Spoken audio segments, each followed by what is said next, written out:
Now, travel chaos for thousands today, hundreds of thousands even. Britain's busiest airport, Heathrow, has been shut down until at least midnight.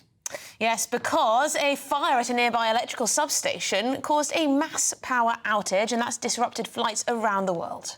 Well, counter-terrorism police are now leading the investigation into the fire.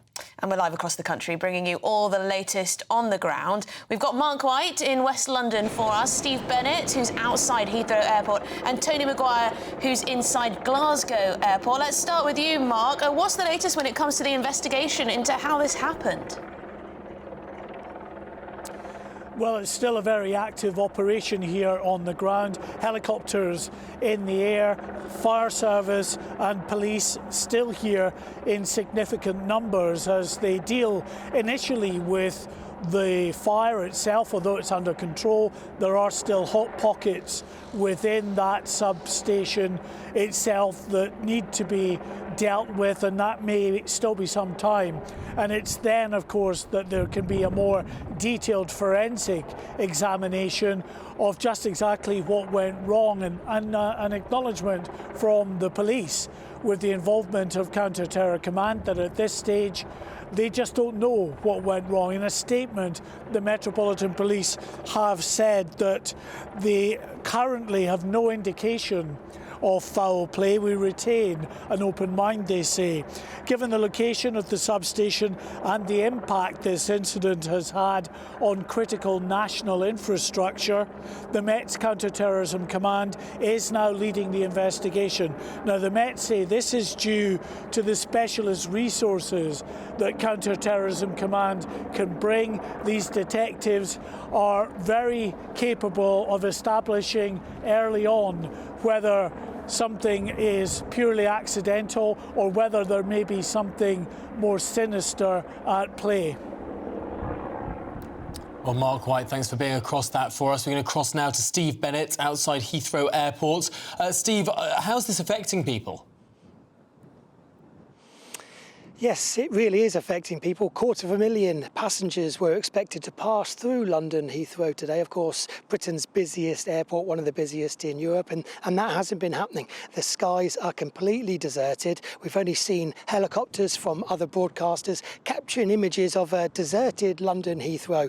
1,300 flights have been affected, and we've had reports of about 120 flights that were already in the air when this announcement was made that London Heathrow was closed, and they had to either be diverted back to their point of origin or to another airport somewhere in Europe. And this also means the disruption will be ongoing, because not only is there chaotic scenes here at London Heathrow, but it means that passengers aren't where they're meant to be, planes aren't where they're meant to be, staff aren't where they're meant to be. So it would take a few days, if this does open at midnight again tonight, it would take a few days to get things back up to speed, to get back to the rhythm of it, because the disruption has been so vast. Yeah, the knock-on effects are going to be enormous, I imagine. Let's turn to Glasgow Airport, which is experiencing some of the knock-on effects. Tony. Yes, good afternoon. Well, certainly it very much looks like Glasgow Airport has done its part this morning. That first 6 hours, it would seem, kind of between 6 a.m. and midday, seem to have been, according to staff, the most precarious, where the stands out on the tarmac were essentially at capacity for the number of extra planes that were coming into Glasgow Airport, and the management here very keen to get those planes back in the air and onwards to their next destination. Talking to passengers here in the terminal, though, you know, it's a really mixed bag. A lot of people extremely distraught after either missing the first, perhaps, day, who knows, maybe more of their holiday, and then others just straight up exhausted after a long transatlantic flight, to be met with confusion and a lack of understanding, only finding out essentially 20 minutes before they were due to land in Heathrow before being diverted to here. One lady told me that some of the Americans on her plane didn't even know where Glasgow was, so had to be shown on a map. And then, of course, on the flip side of that, well, Scotland fans over in Greece last night probably thought they were on cloud 9 after their 1-0 win over Greece, but those wanting to come home today through Heathrow, some of them having to fork out hundreds of pounds in order to make that return trip home. So certainly here it seems to very much have died down. The message is out. People aren't coming for cancelled flights, but it's those ones that have been diverted to Glasgow that are still arriving.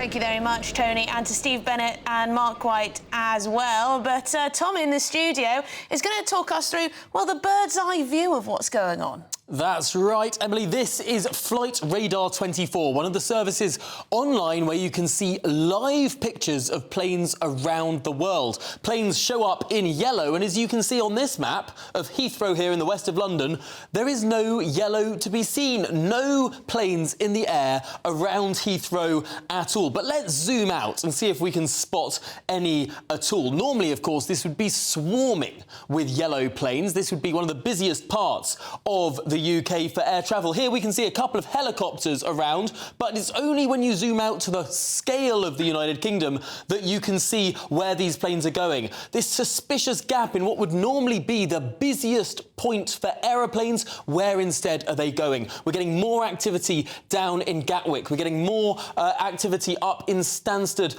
and over in Luton as well. We're seeing those planes congregate in areas perhaps more busily than they ordinarily would around those three other airports. But again, this strange and eerie gap in what we would normally expect to be the busiest part of the country for air travel. Fascinating stuff. You know, Tom, I'm not a regular viewer, believe it or not, of flightradar24.com, but that is fascinating to see. They've got an app too, it's brilliant. You can check anyone's flight, you can check the state of things in the air, but there you go, very interesting indeed to see how few flights there are anywhere near to Heathrow today as a result of this closure, which just shows how much of an impact this is happening in just London and across the world. But we're going to speak to a former Boeing 747 pilot who's now an aviation consultant, Alastair Rosenshine. Alastair, thank you very much indeed for your time.